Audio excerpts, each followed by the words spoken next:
नमस्कार फॅमिली, कसे आहात? मजेत ना? तर सर्वात आधी तुम्हाला दसऱ्याच्या खूप खूप शुभेच्छा। तर आज दसरा आहे, सगळ्यांच्या घरात पुरणपोळ्या बनतायत, पण मी आज पुरणपोळ्या बनवणार नाहीये। एकतर वेळ कमी आहे, माझ्या सासूबाईंची तब्येत खराब आहे, त्यामुळे मला तिकडे पण जायचं आहे। आणि दुसरी गोष्ट, अष्टमीला जेव्हा पूजा केलेली तेव्हाच पुरणपोळ्या खाऊन झाल्यात। मग मुलं म्हणत होते मम्मी शेंगपोळी बनव ना, मुलांना शेंगपोळी खूप आवडते, म्हणजेच शेंगदाण्याची पोळी।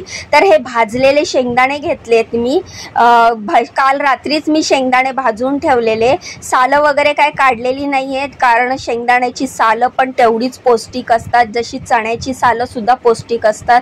तर गुळाचा एक खडा होता माझ्याकडे, तर तो आधी मी ह्याच्यामध्ये शेंगदाण्याबरोबर मिक्सरच्या भांड्यात टाकला। त्यानंतर हा पावडर गुळ आहे, म्हणजे गुळाची पावडर आहे जी मी डीमार्टमधनं आणली होती। तर ही डीमार्टमधनं आणलेली गुळाची पावडर मी ह्या शेंगदाण्यामध्ये टाकली। तुम्ही तुमच्या अंदाजाने घ्या, जर समजा 1.5 वाटी शेंगदाणे घेतली तर 1 ते 1.25 वाटी गूळ घ्या आणि ते व्यवस्थित एकमेकांमध्ये मिक्स करून असं वाटून घ्या। एकदम पावडर करायची नाही आपल्याला, थोडंसं असं थोडं जाड असेल ना, जसं चटणीला असतं तसं असेल तरी चालेल, एकदम पावडर करायची नाहीये। चला मग सुरुवात करूया शेंगपोळी बनवायला। तर मी पीठ मळून ठेवलेलं अर्धा तासापूर्वी, गव्हाचंच पीठ आहे, त्याच्यात काही मैदा वगैरे मिक्स केलेला नाहीये। आणि अर्धा तास त्याला मुरत ठेवलेलं, आपण नॉर्मल चपातीचं जसं पीठ मळतो तसंच पीठ मळायचं आहे।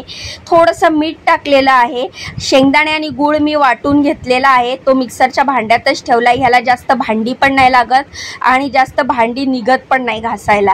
थोडीशी वेलचीची पावडर आणि थोडंसं जायफळ घालायचं ह्याच्यात, तुम्ही तुमच्या चवीनुसार तुमच्या अंदाजाने घाला। माझ्याकडे वेलची पण नव्हती, जायफळ पण नव्हतं, म्हणून मी घातलं नव्हतं, पण वेलची आणि जायफळ जर टाकलं तर खूप छान चव येते।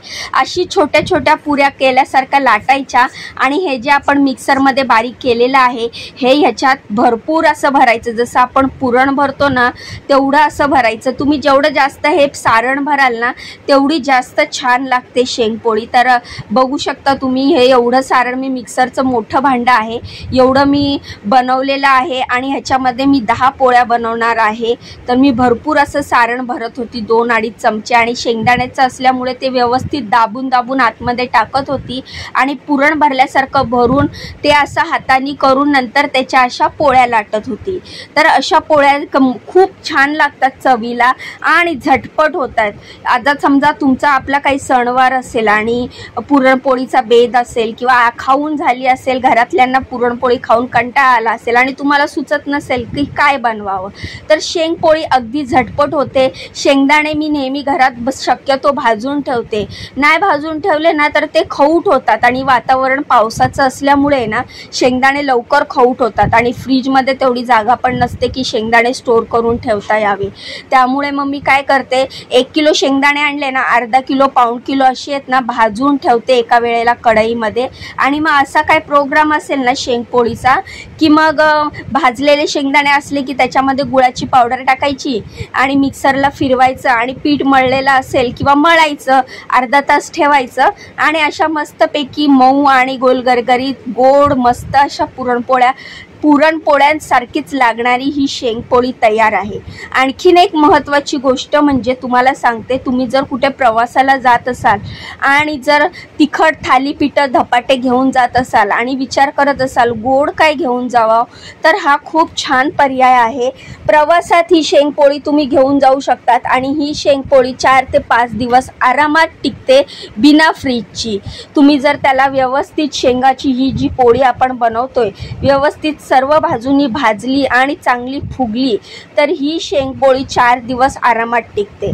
तर पण माझ्या घरात ती राहतच नाही, कारण सगळ्यांना आवडते। आता 10 पोळ्या केल्या, पण त्याच दिवशी एका टायमालाच आमच्या ह्या 10 पोळ्या संपून गेल्या, कारण मुलांना पण आवडतं, मिस्टरांना पण आवडतं आणि मला पण आवडतं। ही शेंगपोळी सोबत तुम्हाला दुसरं काहीच लागत नाही खायला, जसं समजा पुरणपोळी सोबत खीर किंवा दूध लागतं, पण ह्या शेंगपोळीचं तुम्ही नुसतं रोल करून पण प्रवासात खाल्ला किंवा घरात खाल्ला तरी चालतो। ह्याच्यासोबत तुम्हाला दुसरी कुठलीच गोष्ट तुम्हाला आवडत असेल तर तुम्ही दूध घेऊ शकता, पण आम्हाला सर्वांनाच ही शेंगपोळी नुसती खायला खूप आवडते। तर ही रेसिपी तुम्ही एकदा नक्की ट्राय करून बघा।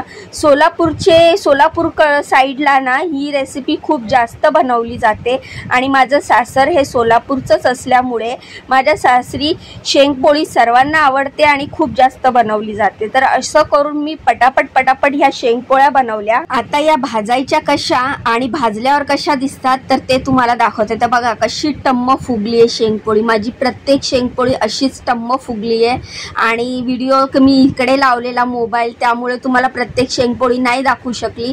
दोन्ही बाजूला तुम्ही तूप लावू शकता किंवा तेल लावू शकता, म्हणजे शेंगपोळीला तुम्ही तूप सुद्धा लावू शकता, तेल सुद्धा लावू शकता। मी तेल लावून शेकत होती कारण तूप संपलं होतं।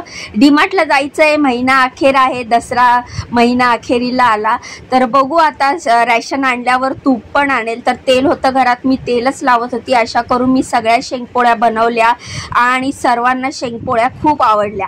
मला कमेंट करून सांगा ह्याच्या आधी तुम्ही ही रेसिपी कधी बनवली आहे का, आणि जर बनवली असेल तर तुमची हीच पद्धत आहे का, मला नक्की कमेंट करून सांगा। तर प्रत्येक ठिकाणी प्रत्येक ह्याला वेगळं वेगळं नाव आहे। कोण शेंगदाण्याची पोळी म्हणतं, कोण शेंगपोळी म्हणतं, कोण दाण्याची पोळी म्हणतं, तर असे वेगळे वेगळे नावं आहेत। अशा प्रकारे दसऱ्याच्या दिवशी मी पुरणपोळी न बनवता झटपट होणारी शेंगपोळी बनवली। अगदी 15 ते 20 मिनिटात माझ्या ह्या शेंगपोळ्या झाल्या। परत मी भजी पण बनवलेली, वरण भात बटाट्याची भाजी पण बनवलेली। तर असा होता हा दसऱ्याचा स्पेशल मेनू। तर शेंगपोळी ह्याच्या आधी तुम्ही बनवली आहे का मला कमेंट करून सांगा, आणि जर नसेल बनवली तर ही रेसिपी तुम्ही एकदा नक्की ट्राय करा आणि तुम्ही मला नक्की ट्राय करून नक्की सांगा की कशी झाली आहे, तुम्हाला शेंगपोळीची रेसिपी कशी वाटली आणि शेंगपोळी टेस्टला तुम्हाला आवडली की नाही। मला खूप आवडते शेंगपोळी। ह्याची अजून एक पद्धत आहे शेंगपोळी करायची, ती पद्धत पण मी लवकरच तुमच्यासोबत शेअर करेल। म्हणजे ही गोड असते ना, ती तिखट असते, म्हणजे आपण ह्याच्यात गूळ टाकला ना तर ती तिखट शेंगपोळी, म्हणजे गुळाच्या ऐवजी आपल्याला लाल मिरची पावडर टाकायची आहे आणि लसूण आहे ना तो सुद्धा ह्याच्याबरोबर वाटायचा आहे, आणि हे जसं असं आपण सारण भरतोय ना तसंच सारण भरू शकतो, आणि ती पण तिखट शेंगपोळी म्हणतात त्याला। तर ती तिखट शेंगपोळी पण खूप छान लागते टेस्टला, आणि ती सुद्धा आपण प्रवासात घेऊन जाऊ शकतो आणि 4-5 दिवस आरामात टिकते। तर अशी होती दसऱ्याची माझी स्पेशल रेसिपी शेंगपोळीची। कशी वाटली कमेंट करून सांगा। माझ्या व्हिडिओला लाईक करा, चॅनलला सबस्क्राईब करा, मला खूप खूप सपोर्ट करा। तुमचे सगळ्यांचे जे जे कमेंट येतात ना, प्रत्येकाचं कमेंट मी वाचते, प्रत्येकाला रिप्लाय देणं शक्य नाही, पण तुमच्या कमेंटला मी लाईक नक्की करते। तर बघा असा माझा रोजचा शेड्यूल, तर तुम्हाला माहिती आहे माझ्या डेली ब्लॉगमधनं कळतच असेल, मला खूप कमी असतो, माझ्याकडे वेळ नसतो, पण मी वेळात वेळ काढून तुमचा रिप्लाय वाचते आणि लाईक नक्की करते तुमच्या कमेंटला। पण बघा आजची ही शेंगपोळी बनवलेली आणि माझ्या व्हिडिओ तुम्हाला कसे वाटतात ते पण कमेंट करून सांगा। तर अशी होती ही शेंगपोळीची रेसिपी। ही शेवटची पोळी मी शेकली आणि माझ्या शेंगपोळ्या झालेल्या आहेत। तर बघा किती छान टम्म फुगलेली आहे, आणि ह्या सगळ्या आम्ही चौघांनी संपवून टाकलेल्या 10 शेंगपोळ्या, तर खूप छान लागतात। तुम्ही पण नक्की रेसिपी ट्राय करा। जाण्याआधी व्हिडिओला लाईक करा, चॅनलला सबस्क्राईब करा। असंच गोडधोड छान छान खात राहा, स्वतःची काळजी घ्या आणि माझे व्हिडिओ बघत जावा। तर भेटूया अशीच एखादी नवीन रेसिपी घेऊन नवीन उद्याच्या व्हिडिओमध्ये।